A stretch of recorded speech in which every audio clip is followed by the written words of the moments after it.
Hello friends. अब तक हमने माइक्रो टीचिंग कैसे बनाएं और माइक्रो टीचिंग में कौन कौन सी स्किल्स होती है और उसके फॉर्मेट, इन सब को हम कंप्लीट कर चुके हैं। और इसके अलावा एक सूक्ष्म शिक्षा से रिलेटेड भी टॉपिक्स एक्सप्लेन मैं कर चुकी हूँ। आज का जो हमारा टॉपिक होगा वो लेसन प्लान से रिलेटेड है कि हम इकोनॉमिक्स का लेसन प्लान कैसे बनाया था, इससे रिलेटेड है। तो ये मेरा सेकंड नंबर का प्लान था इकोनॉमिक्स का, जो मैंने अपनी टीचिंग के टाइम पे बनाया था। आपको सामने दिख रहा होगा पाठ्य योजना 2। ये वाला जो लेसन प्लान है ये इकोनॉमिक्स के हैं। यहाँ पे आप देख रहे होंगे, इसमें डेट, विषय, प्रकरण, कक्षा, चक्र, समय, ये आप अपने सब्जेक्ट्स के अकॉर्डिंग लिखेंगे। जो आपकी प्रेजेंट डेट होगी वो लिखेंगे, जिस दिन आपको प्लान पढ़ाना है वही डेट इस दिन पड़ेगी। जो आपका सब्जेक्ट है वो लिखेंगे। यहाँ पे सब्जेक्ट्स था सामान्य विज्ञान, और अर्थशास्त्र को सामान्य विज्ञान के अंदर ही रखा जाता है, तो आप सब्जेक्ट का नाम लिखेंगे सामान्य विज्ञान और ब्रैकेट में अर्थशास्त्र। अगर जो बच्चे नागरिक शास्त्र वाले हैं वो भी यही लिखेंगे, सामान्य विज्ञान ब्रैकेट में लिख देंगे अपना जो उनका सब्जेक्ट होगा नागरिक शास्त्र। अगर हिस्ट्री का है सामान्य विज्ञान, इतिहास, इतिहास पढ़ा रहे हैं आप सामान्य विज्ञान में। अगर ज्योग्राफी तो भूगोल। प्रकरण, इस लेसन प्लान में पाठ्य योजना 2 में मेरा प्रकरण था वित्तीय संस्था। आपका जो भी टॉपिक रहेगा आप वो लिखेंगे। क्लास, कॉमर्स स्टूडेंट्स हूँ तो मुझे जो क्लास मिलनी थी वो हायर क्लास ही मिलनी थी। क्लास 9 मुझे दिया गया था और सुबह मॉर्निंग में फर्स्ट पीरियड मेरा ही होता था। टाइम 35 मिनट की टीचिंग थी, जो कि ये फुल लेसन प्लान है। आपका माइक्रो लेसन प्लान नहीं है, जो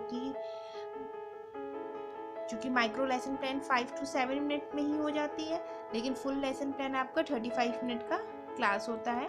ये डिपेंड करता है किस स्कूल में आप कर रहे हैं। आइए अब आगे आते हैं। इस प्लान में मैंने कुछ सामान्य उद्देश्य लिखे थे, जैसे कि आपको सामने दिख भी रहा होगा सामान्य उद्देश्य। चलिए इसको देखते हैं, हमारे इस टॉपिक से रिलेटेड सामान्य उद्देश्य क्या थे। टॉपिक से रिलेटेड जो सामान्य उद्देश्य थे, नंबर 1, छात्रों में वित्तीय संस्था के बारे में रुचि उत्पन्न करना। मेरा टॉपिक था वित्तीय संस्था, और आप लोग को भी ये पता होगा कि सामान्य उद्देश्य हमेशा जो होते हैं वो विषय को लेकर के होते हैं, यानी अर्थशास्त्र हमारा विषय है तो सामान्य उद्देश्य हमारे विषय से संबंधित होते हैं।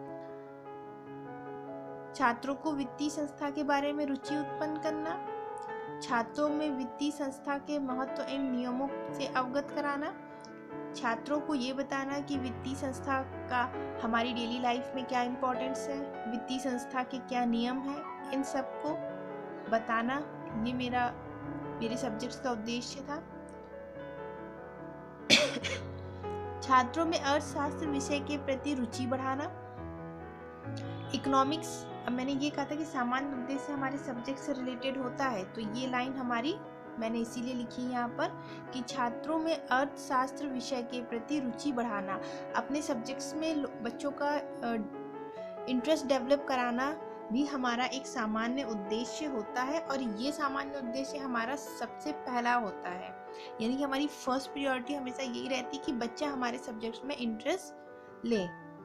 4th पॉइंट है छात्रों में उचित निर्णय लेने की क्षमता का विकास करना। अगर जब हम बच्चों में अपने सब्जेक्ट्स के लिए इंटरेस्ट डेवलप कर लेंगे तो वो उस टॉपिक से रिलेटेड या अपनी डेली लाइफ में भी उनके आसपास कुछ ऐसा कुछ घटित होगा तो वो अपने डिसीजंस खुद ले सकते हैं। तो कहीं ना कहीं हमारे इन सब्जेक्ट्स को पढ़ाने का भी उद्देश्य यही था कि वो उचित निर्णय लेने की जो उनकी क्षमता है वो विकसित हो सके।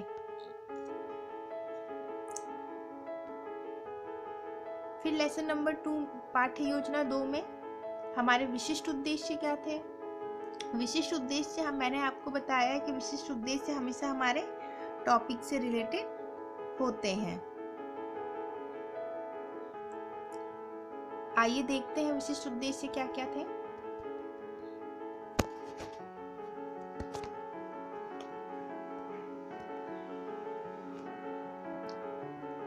विशिष्ट उद्देश्य के अंदर सब पॉइंट्स थे हमारे, बता रखा है मैंने इसका फॉर्मेट में कि ज्ञानात्मक उद्देश्य। तो ज्ञानात्मक उद्देश्य इसमें मेरे दो थे कि बच्चों के अंदर कौन सी नॉलेज को इंक्रीज करना है, क्या कौन से ज्ञान को उनका डेवलप करना है। तो सबसे पहला उद्देश्य जो मेरा था यही था कि छात्र वित्तीय संस्था के बारे में प्रत्यास्मरण कर सके, यानी कि उन्हें वित्तीय संस्था के बारे में उन्होंने पहले कहीं पढ़ा हुआ है तो उसको एक बार फिर से वो या रिवीजन कर सके या एक बार फिर से उसे और अच्छे से जाने। अगर किसी चीज़ को उन्होंने थोड़ा बेसिक सीखा है तो थोड़ा और डीप जा करके उसके बारे में वो जान सके। सेकंड जो मेरा उद्देश्य था, ज्ञानात्मक उद्देश्य, वो था छात्र वित्तीय संस्था को जान सकेंगे कि वित्तीय संस्था क्या होती है। इस बारे में छात्र अपने ज्ञानात्मक उद्देश्य के द्वारा जान सकें। ये मेरा एम था कि मैं अपने टॉपिक के जरिए वित्तीय संस्था के बारे में बच्चों को बता सकूं।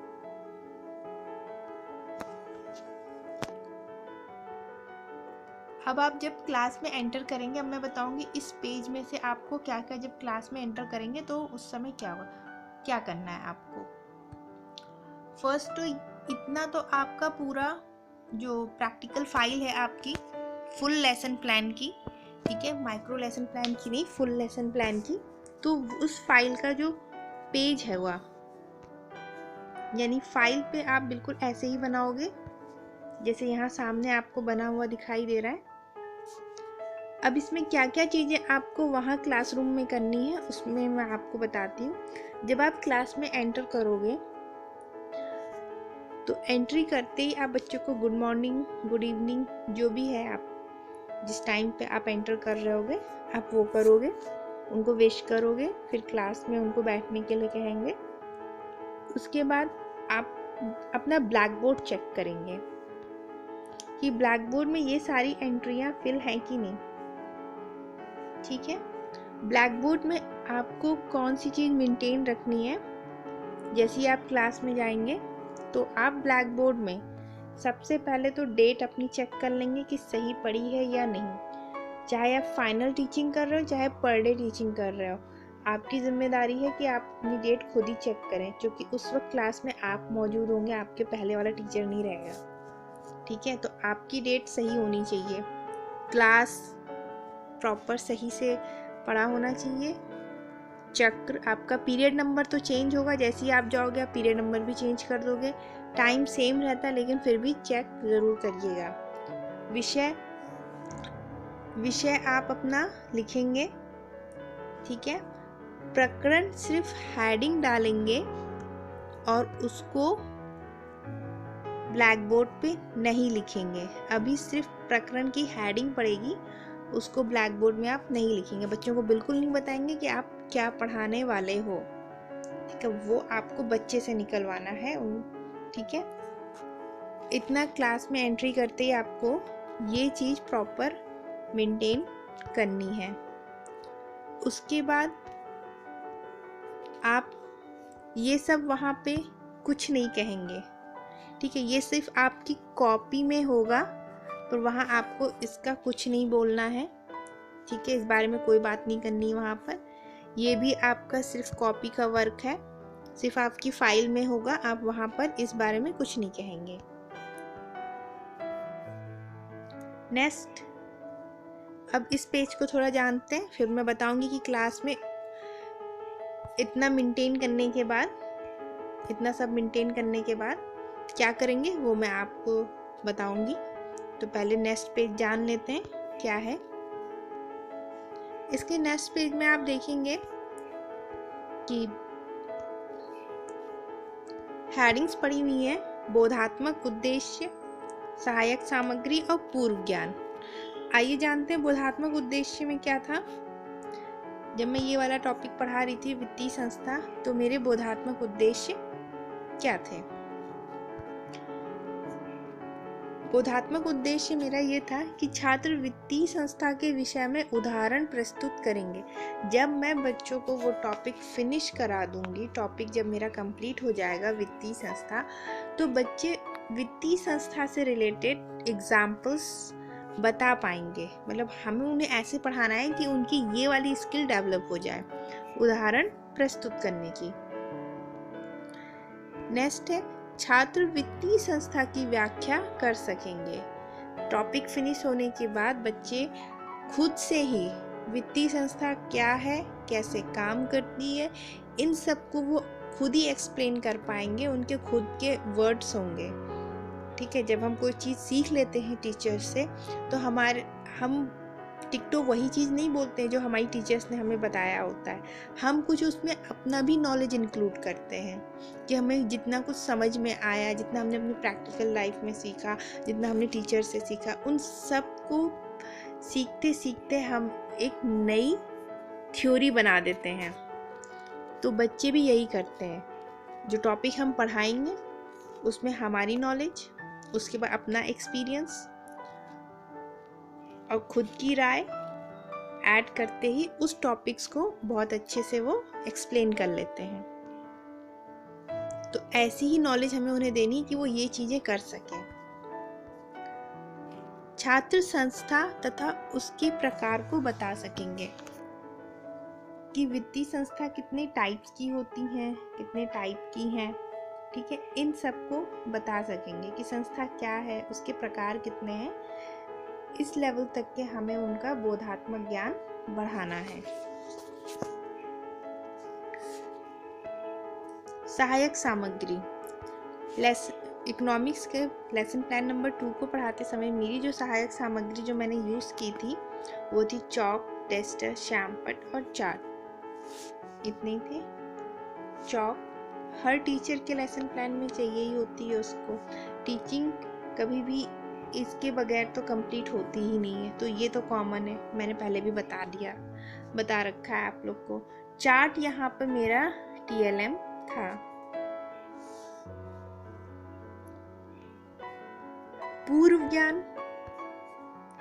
पूर्व ज्ञान में हेडिंग में मैंने मेंशन कर दिया था, मैंने बताया भी है आपको कि ये हेडिंग आपकी कॉमन रहती है, बस टॉपिक का नाम चेंज हो जाता है कि छात्र अर्थशास्त्र में वित्तीय संस्था के विषय में ज्ञान रखते हैं। अब ये सारी चीज़ें, जितना फॉर्मेट मैंने अभी आपको बताया है, ये सब चीज़ें आपकी प्रैक्टिकल फाइल में, जो लेसन प्लान की फाइल होगी फुल लेसन प्लान की, उसमें ये सारी चीज़ें टिकटो ऐसे ही आपको लिखनी है। अब क्लास में जब एंटर करने की मैंने आपको बता दी है। जब एंट्री करेंगे तो हमें इतना तो फिलअप करना ही है। उसके बाद मैंने अभी आपको जो ये वाला पेज एक्सप्लेन किया है, ठीक है, ये वाला पेज, इसको आपको ब्लैक बोर्ड में, मतलब वहाँ पे इसका कोई यूज़ नहीं है, बस ये आपकी प्रैक्टिकल फाइल में होगा, वहाँ पे इसका कोई यूज़ नहीं है। जब आप पढ़ा रहे होंगे आपको इनमें से कोई भी लाइन नहीं बोलनी है, ना वहाँ पर ऐसा कुछ करना है, बस आपकी फाइल में सब लिखा रहेगा। नेक्स्ट आते हैं ये प्रस्तावना प्रश्न।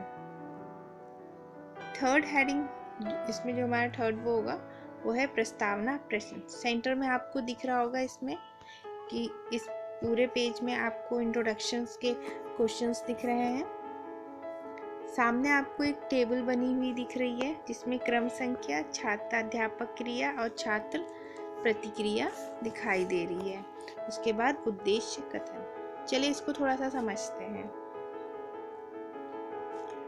क्रम संख्या टेबल में जितने क्वेश्चंस आप बच्चों से पूछना चाहते हैं अपने टॉपिक से रिलेटेड, आप उतने नंबर ऑफ क्वेश्चंस यहाँ पर उनसे पूछेंगे। इस टॉपिक्स में मैंने जो क्वेश्चंस पूछे थे, केवल बच्चों से 5 क्वेश्चंस पूछे थे। 5 क्वेश्चंस में जो 5th नंबर का क्वेश्चन था वो समस्यात्मक था, उसी में मेरा टॉपिक निकल गया था। ठीक है, आइए इसको जानते हैं। छात्र अध्यापक क्रियाएं, जो ट्रेनिंग टीचर्स होते हैं वो बच्चों से क्या क्वेश्चन पूछ रहे हैं, यानी कि जब मैं ट्रेनिंग में थी तो मैंने बच्चों से ये सारे क्वेश्चंस पूछे थे, उसके बाद बच्चों ने इनके यही आंसर्स दिए थे। तो चलिए इसको देखते हैं। क्लास में ब्लैक बोर्ड वाला पेज मेंटेन करने के बाद, इतना पेज आप मेंटेन कर लोगे, उसके बाद आप बच्चों से बात करोगे कि बच्चों मैं आपसे अभी कुछ क्वेश्चंस पूछूंगी, तो जिन जिन बच्चों को उन क्वेश्चंस के आंसर्स आते होंगे वो अपना हाथ खड़ा करेंगे, और जिसको मैं नाम लेकर के बुलाऊंगी, जिसको मैं कहूँगी, वो अपनी सीट पर खड़ा होकर के पूर्ण वाक्य में क्वेश्चनों का उत्तर देगा। ये लाइन आप इंट्रोडक्शन के क्वेश्चन पूछने से पहले कहेंगे, इन क्वेश्चनों को पूछने से पहले आप कहेंगे, ठीक है। उसके बाद आप अपना फर्स्ट, इतनी बात कहने के बाद आप अपना फर्स्ट क्वेश्चन पूछेंगे, जैसे मैंने यहाँ पे लिखा है, बच्चों मेज, कुर्सी, चौक, टेस्टर को इन्हें हम क्या कहते हैं? बहुत से बच्चों ने हाथ खड़ा किया। मैं उनमें से एक स्टूडेंट्स को उठाया था मैंने कि राम आप बताइए क्या है इस क्वेश्चन का आंसर। तो उसने आंसर दिया था, मेज, कुर्सी, चौक, टेस्टर, इन्हें हम वस्तु कहते हैं।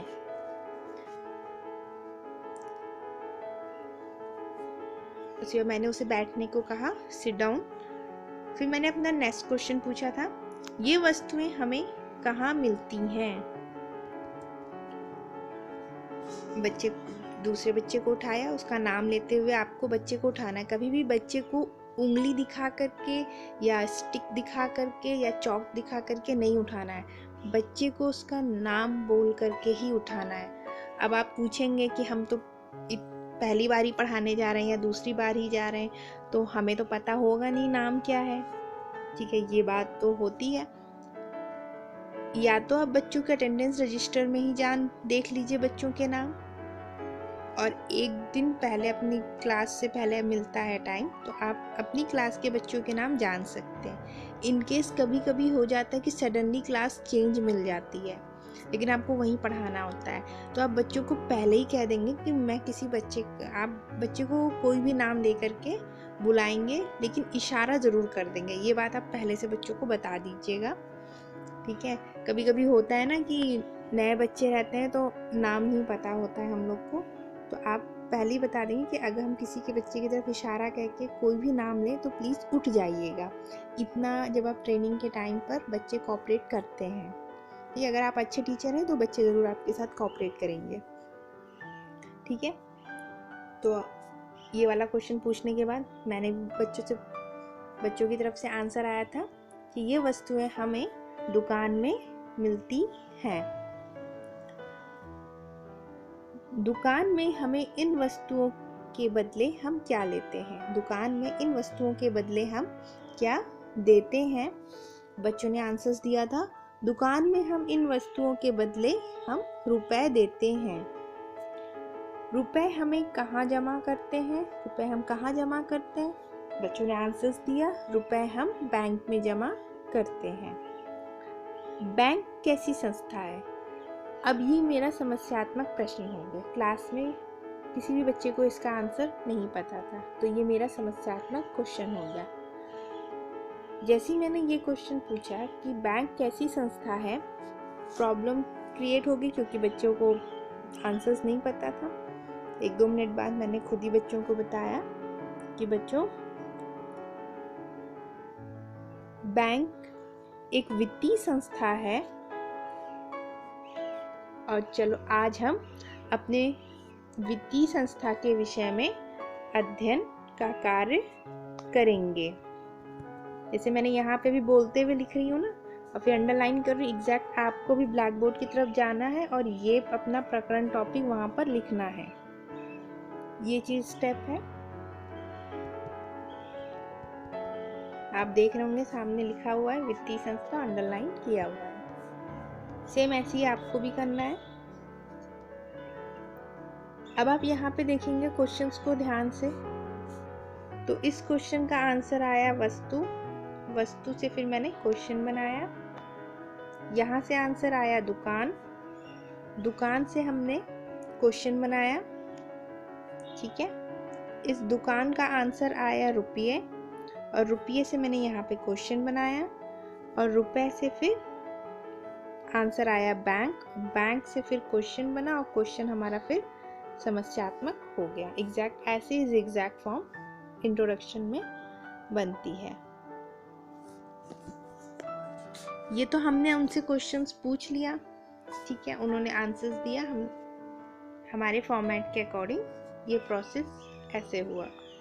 उसके बाद हमारी जो कॉपी में जो हेडिंग पड़ेगी, यह है उद्देश्य कथन। छात्रों, आज हम वित्तीय संस्था के विषय में अध्ययन करेंगे। ठीक, ऐसे ही आपको अपनी लेसन प्लान की कॉपी में लिखना है, उद्देश्य कथन। छात्रों, आज हम वित्तीय संस्था के विषय में अध्ययन करेंगे। ये मैंने आपको अभी बताया कि कॉपी में कैसे करना है, और एज ए क्लासरूम में जब आप पढ़ा रहे होंगे तब कैसे करना है। दोनों चीज़ों को ध्यान से समझिएगा। अगर आपको एक बार में वीडियो देख करके नहीं समझ में आया है तो आप फिर से इस वीडियो को देखिएगा। ठीक है, अगर फिर भी प्रॉब्लम आती है तो आप मुझे कमेंट सेक्शन में लिख करके पूछ सकती हैं।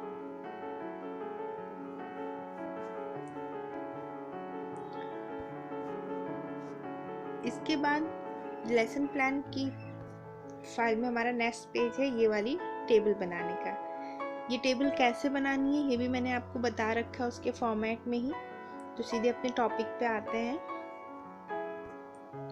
फर्स्ट क्वेश्चन जो था शिक्षण बिंदु से मेरा था संस्था और उसके प्रकार। इसमें फर्स्ट क्वेश्चन मैंने बच्चों से पूछा था, बैंक में हम क्या करते हैं। बच्चों की तरफ से आंसर्स आया, बैंक में हम रुपए का लेन देन करते हैं। देखिए, फर्स्ट क्वेश्चन मैंने उनका जनरल बेस्ड क्वेश्चन रखा हुआ है, प्रैक्टिकल बेस्ड रखा हुआ है, क्योंकि पहला क्वेश्चन ऐसा ही रखना है कि बच्चे आंसर्स दे दें। आपकी क्योंकि आपको प्रश्नोत्तर विधि करनी होती है तो उसमें पहला क्वेश्चन आप कुछ भी रख सकते हैं। ऐसी कोई कंडीशन नहीं है कि आपको ज़िगज़ैग फॉर्म ही बनाना है, नहीं, इसमें नहीं है। इसमें आप कोई भी क्वेश्चंस रख सकते हैं, आप फ्री हैं इसमें रखने के लिए क्वेश्चंस। ठीक है, फिर मेरा जो शिक्षण बिंदु जो मैं पढ़ाना चाह रही थी वो शिक्षण बिंदु था मेरा संस्था और उसके प्रकार। तो उसी से रिलेटेड क्वेश्चन मुझे यहाँ पर बनाना था। मैंने नेक्स्ट क्वेश्चन बच्चों से पूछा, हमारे देश में कितने प्रकार की संस्थाएं हैं। बच्चों के पास इसका जवाब नहीं था, छात्र निरुत्तर। जब बच्चों के पास जवाब नहीं था तो मैंने इस चीज को एक्सप्लेन किया, इसीलिए मैंने यहाँ शिक्षण विधि लिखी है, व्याख्यान विधि। इसको एक्सप्लेन कैसे किया था मैंने क्लास में। अब यहीं पर ही आपका चार्ट पेपर भी यूज होगा, जो आपने चार्ट पेपर बनाया है उसको भी आपको यूज करना है। तो जब ये क्वेश्चन पूछने के बाद मैंने एक्सप्लेन किया था कि हमारे देश में 2 प्रकार की संस्थाएं हैं। हमारे देश में 2 प्रकार की संस्थाएं हैं, एक है मौद्रिक संस्था और दूसरी है वित्तीय संस्था। ऐसा आप ब्लैक बोर्ड में लिखेंगे भी और बोलेंगे भी, एक साथ दोनों काम करना है आपको, बोलना भी है और ब्लैक बोर्ड में इसको लिखना भी है। ब्लैक बोर्ड वर्क भी आपका यहीं से स्टार्ट हो जाएगा। फर्स्ट क्वेश्चन का आंसर नंबर 1 आप यहाँ पर, आपने क्वेश्चन पूछा हमारे देश में कितनी प्रकार की संस्थाएं, तो आप ऐसे वहाँ पे लिखेंगे भी। 2 प्रकार की हैं, मौद्रिक संस्था और वित्तीय संस्था। आइए बच्चों, इसको हम एक छोटे से चार्ट के द्वारा और अच्छे से समझते हैं। अब आप अपना चार्ट पेपर निकालेंगे और उसको ब्लैक बोर्ड के, अब अगर ब्लैक बोर्ड की तरफ अगर आपका फेस है तो आप राइट साइड में उसको चिपका देंगे।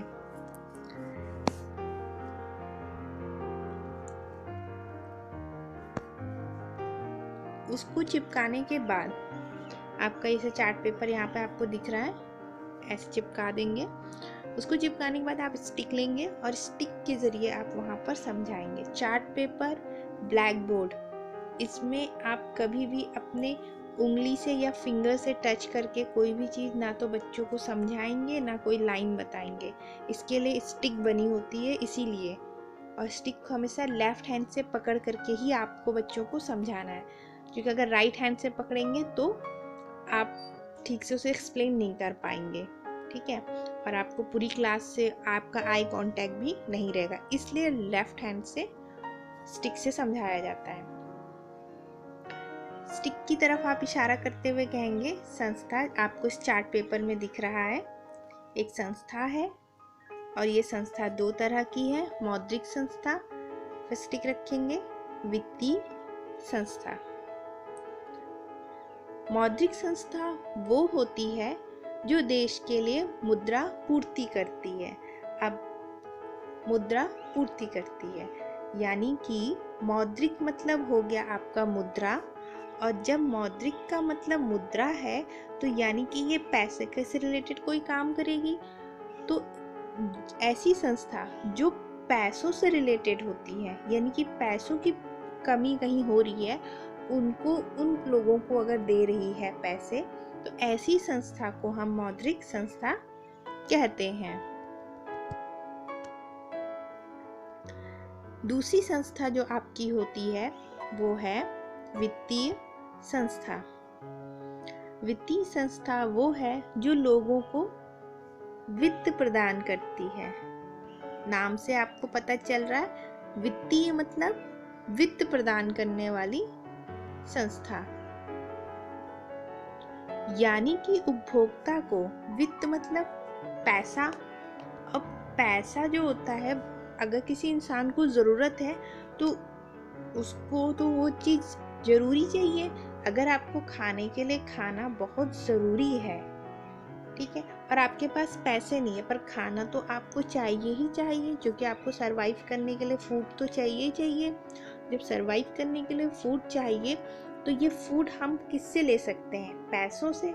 अब पैसे कोई तो हमें देगा, चाहे कोई उधार देगा।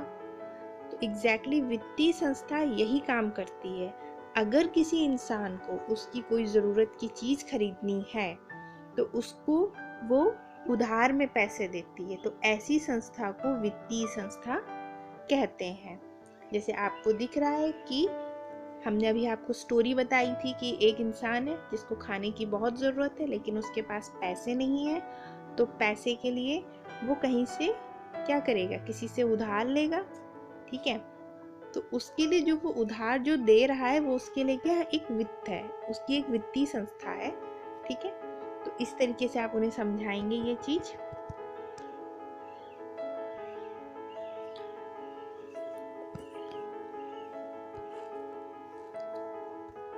इसमें क्वेश्चन नंबर 1 का एक ये वाला पॉइंट और दूसरे इन दोनों, ये चीज ब्लैक बोर्ड में आपको लिखनी। दूसरी ये कि वित्तीय संस्था वो है जो लोगों को वित्त प्रदान करती है।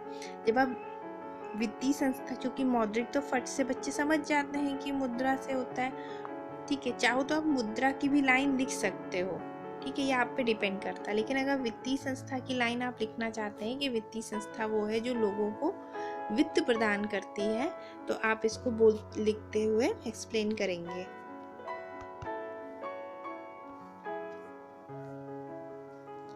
देखिए, पैसे का भुगतान करें, फिर देखिए वित्तीय संस्था यही तो करती है कि पैसे उधार देगी, फिर चाहे आप पैसे बाद में किश्तों में पेमेंट कर दे, चाहे एक साथ पेमेंट कर दे, ये आप पे डिपेंड करता है। ऐसे एक्सप्लेन करेंगे। सेकंड हमारा जो शिक्षण बिंदु था वो था वित्तीय संस्था के प्रकार। सेकंड बिंदु था वित्तीय संस्था के प्रकार।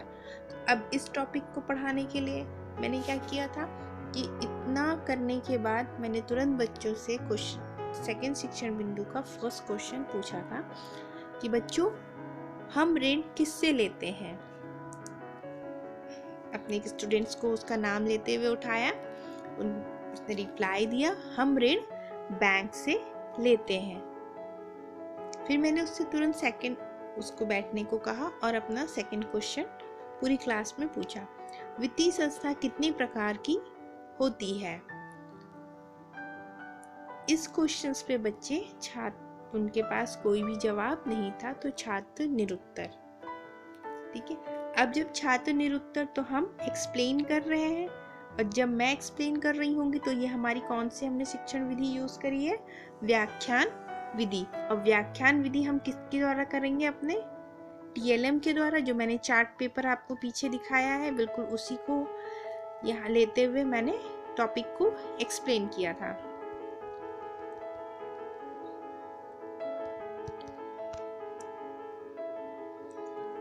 वित्तीय संस्था दो प्रकार की होती है, संस्थागत और गैर संस्थागत। स्टिक से बच्चों को समझाया था मैंने। वित्तीय संस्था दो प्रकार की होती है, एक संस्थागत होती है, दूसरी गैर संस्थागत। संस्थागत के अंतर्गत हमारे बैंक आते हैं। अब संस्थागत के अंतर्गत हमारे बैंक आते हैं। बैंक कौन कौन से आते हैं, RBI,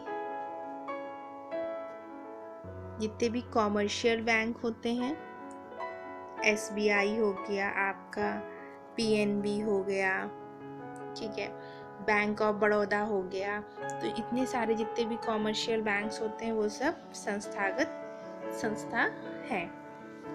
सिंपल सा है, आप ऐसे समझ सकते हैं, संस्थागत संस्था वित्तीय संस्था के अंतर्गत वो होते हैं जिनमें हमने अपना पैसा जमा किया होता है, और हम सभी ने अपना पैसा किसी ना किसी बैंक में जमा किया होता है, तो वो हमारी वित्तीय संस्था के अंदर हमारे संस्थागत संस्था का प्रकार है।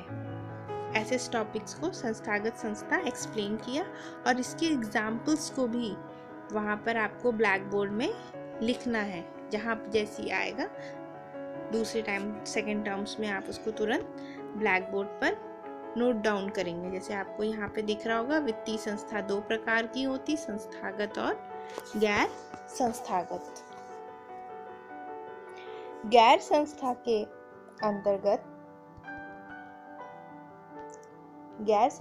अंतर्गत महाजन, सेठ, साहूकार आदि आते हैं। जो गैर संस्थागत मतलब किसी संस्था से जुड़े नहीं होते, ठीक है, लेकिन हमें फिर भी उनसे पैसे लेते हैं, तो उनको ही बोलते हैं महाजन, सेठ, साहूकार। जैसे सिंपल सा होता है, एक गांव में बहुत से लोगों को अगर धन की ज़रूरत पड़ती है लोगों की, और वहाँ पे बैंक नहीं होते हैं, तो वो किनके पास जाते हैं, उनके गांव का कोई जो सबसे रिच इंसान होता है उसके पास वो अपने धन की आवश्यकता जितनी बड़ी ज़रूरत होती है उस हिसाब से उनसे लेने जाते हैं। तो महाजन और सेठ भी पैसे देते हैं, लेकिन वो भी क्या लगाते हैं, आपके उस पे ब्याज लगाते हैं, ब्याज पे पैसे देते हैं। ऐसे हम बच्चों को स्टोरी में बताएंगे। तो हमारी गैर वित्तीय संस्था वो होती हैं जिनके अंतर्गत सेठ, महाजन और साहूकार आते हैं। इसको स्टोरी के जरिए हमने एक्सप्लेन किया, और ब्लैक बोर्ड पे हम RBI के बारे में लिखेंगे कि भारतीय रिजर्व बैंक और वाणिज्य बैंक किसमें आते हैं, हमारे संस्थागत में आते हैं। थर्ड शिक्षण बिंदु हमारा था भारतीय रिजर्व बैंक की स्थापना। अब बच्चों को पढ़ाना था भारतीय रिजर्व बैंक की स्थापना। ये मेरा थर्ड शिक्षण बिंदु था। इसमें मैंने अपना फर्स्ट क्वेश्चन पूछा था कि बच्चों, बैंकों का बैंक किसे कहा जाता है। बच्चों ने आंसर्स दिया, बैंकों का बैंक भारतीय रिजर्व बैंक को कहा जाता है। फिर मैंने सेकंड क्वेश्चन पूछा, भारतीय रिजर्व बैंक की स्थापना कब की गई। इस क्वेश्चन को सुनने के बाद बच्चों के पास कोई आंसर्स नहीं, तो अब मेरी रिस्पॉन्सिबिलिटी बनती कि मैं उन्हें उस चीज़ को एक्सप्लेन करूं। ठीक है, बिल्कुल वही किया कि भारतीय रिजर्व बैंक की स्थापना कब की गई है। चलिए आइए इसको जानते हैं। भारतीय रिजर्व बैंक की स्थापना सन 1935 में की गई थी।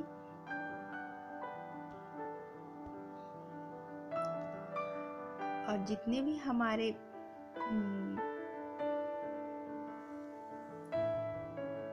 भारतीय रिजर्व बैंक की स्थापना सन 1935 में की गई थी, और RBI को केंद्रीय बैंक यानी कि बैंकों का बैंक कहा जाता है। ऐसा इसलिए कहा जाता है, स्टोरी को मैं आपको बता रही हूँ कि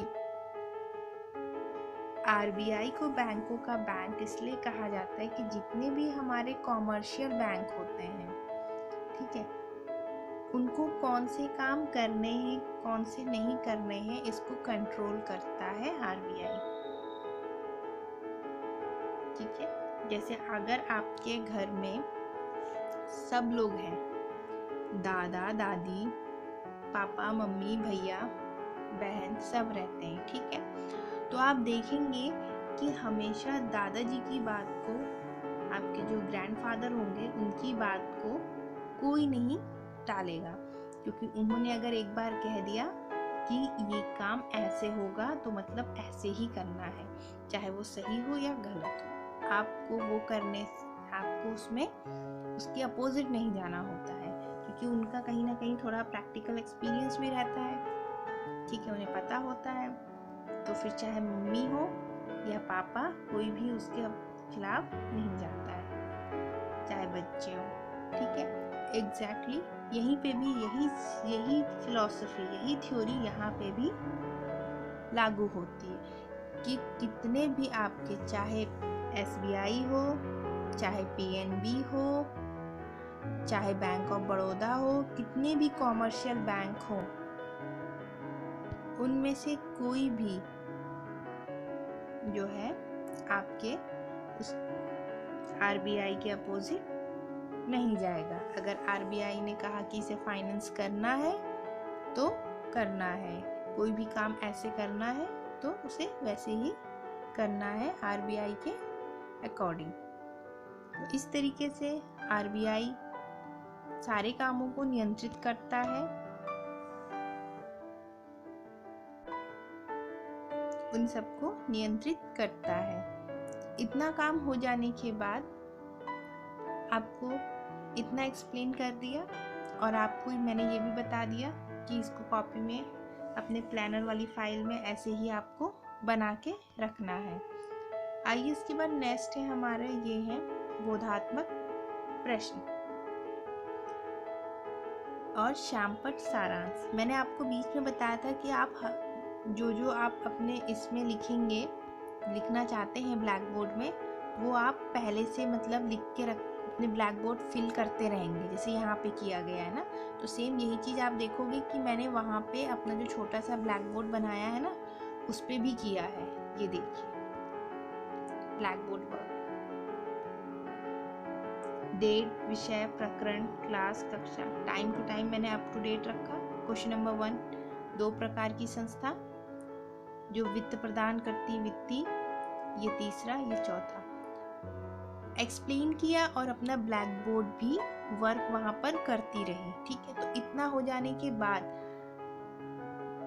मैं बच्चों को थोड़ा सा टाइम दूंगी कि बच्चों जितना कुछ मैंने यहाँ पर कराया है, जितना भी कुछ इस ब्लैक बोर्ड पे लिखा हुआ है, तो बच्चों आप इन सबको नोट करिएगा।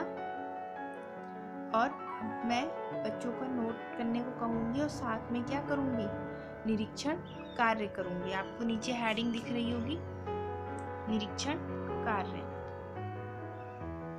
ठीक है, निरीक्षण कार्य जिसमें छात्र अध्यापिका छात्रों को श्यामपट्ट का कार्य उतारने का निर्देश देगी और कक्षा में घूमकर निरीक्षण करेगी।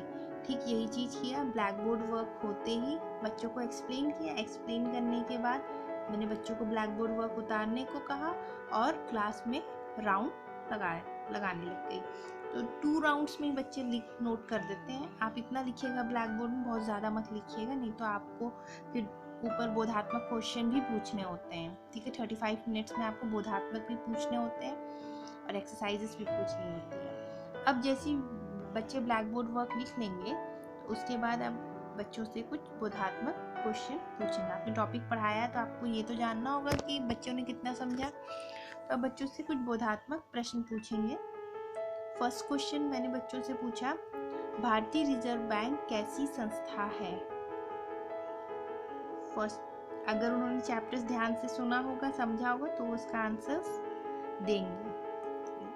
ठीक है। सेकंड क्वेश्चन था भारतीय रिजर्व बैंक की स्थापना कब की गई। देखिए इसमें वो क्वेश्चंस रखे हैं जो मैंने यहाँ पर बिल्कुल नहीं लिखे हैं, इस चीज़ का ध्यान रखिएगा कि ब्लैक बोर्ड में आंसर्स से रिलेटेड यहाँ क्वेश्चन नहीं पूछेंगे आप, ठीक है, ये चीज़ ध्यान रखिएगा। उसके बाद थर्ड क्वेश्चन पूछा कि भारतीय रिजर्व बैंक का राष्ट्रीयकरण कब किया गया था। भारतीय रिजर्व बैंक का राष्ट्रीयकरण कब किया गया। फोर्थ क्वेश्चन है बैंकों का बैंक किसे कहा जाता है। देखिए इनमें से किसी भी क्वेश्चन का आंसर आपको ब्लैक बोर्ड वर्क में नहीं मिलेगा, ये सिर्फ जब मैंने एक्सप्लेन किया उसी वक्त ही मैंने बताए हैं, ठीक है।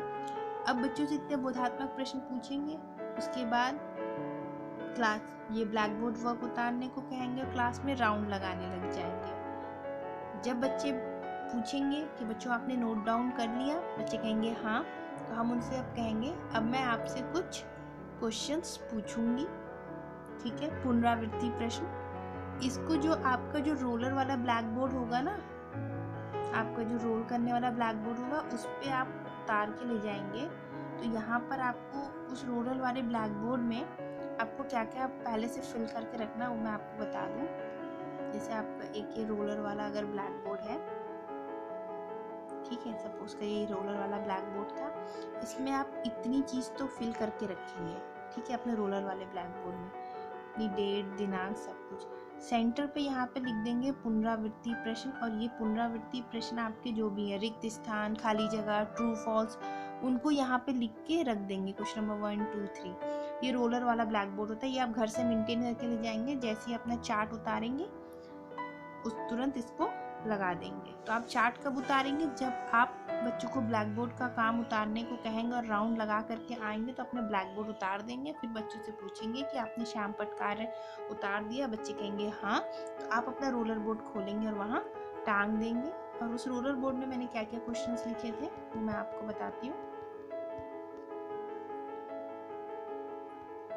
फर्स्ट क्वेश्चन मैंने कहा था रिक्त स्थानों की पूर्ति करनी है, आपको सामने दिख रहे हैं कुछ फिलिंग द ब्लैंक्स है, इनको कंप्लीट करना है। मौद्रिक पहला क्वेश्चन था मौद्रिक संस्था देश के लिए डैश की पूर्ति करती है। बच्चों ने आंसर्स दिए, मुद्रा की पूर्ति करती है। इसमें आपको बच्चों को उठाने की जरूरत नहीं है, कई सारे बच्चे एक साथ आंसर दे सकते हैं। सेकंड है वित्तीय संस्था डैश प्रकार की होती है, तो बताओ डैश में क्या लिखेंगे, बच्चे बताएंगे 2। भारत सरकार को डैश रुपए का नोट छापने का अधिकार है, 1 रुपए का नोट छापने का अधिकार है। Reserve bank of India dash संस्था है, कैसी संस्था है, एक वित्तीय संस्था है।